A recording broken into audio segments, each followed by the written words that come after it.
the language course or the basic course German, which you did while you were in India before you coming here, did that? Do you think it would have helped also adding little bit of, marks into your selection criteria? Yeah, definitely. So I did my A1, A2 from the Goethe Institute, and later on coming here, I completed my B1, and yeah, that helped a lot. That actually helped a lot. So I have sent all my certificates, and when you have a certificate from Goethe Institute, that's really a plus point. So yeah, I think that was a good criteria for my application process. Great.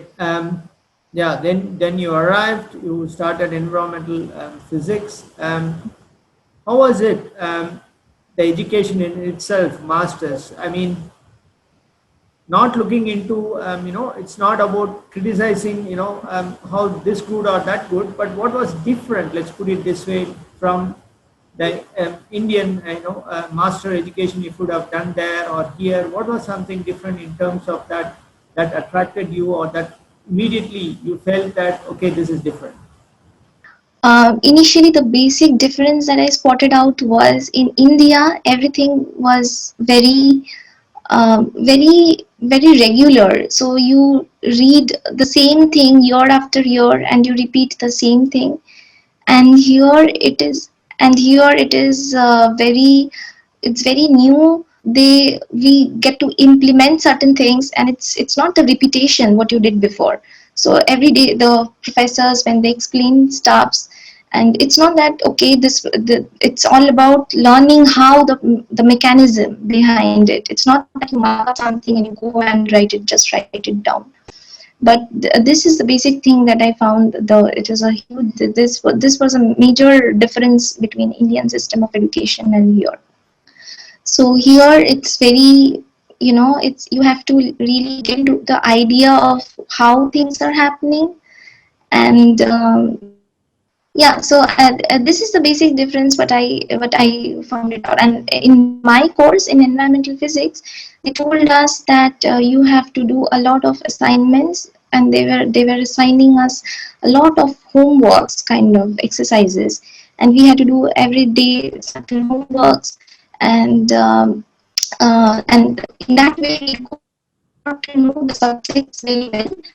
And another difference that I found was that in India, what we had is it's always, you get an idea of the exam, and we know that, okay, this is fine and we have to study. But here you don't know anything, so it's always studying new things and implementing the same into your knowledge.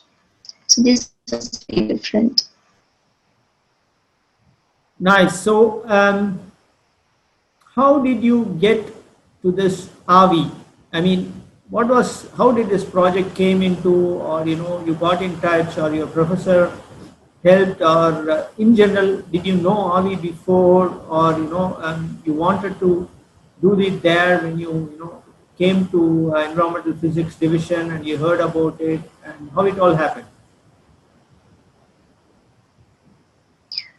So when our course started, they told us that it's basically a joint collaboration course with the University of Bremen, the IUP, the Institute of Environmental Physics, and from the Alfred Wegener Institute. So many of our professors belong to Alfred Wegener Institute. And after, I think I was in my third sem, and I was doing my elective subjects there.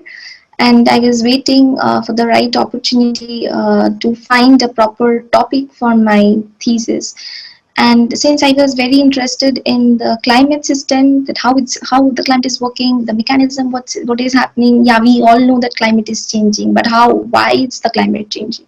So I was very interested in this. And the main expedition that's organized by AVI, the Polashtan expedition, the Mosaic expedition.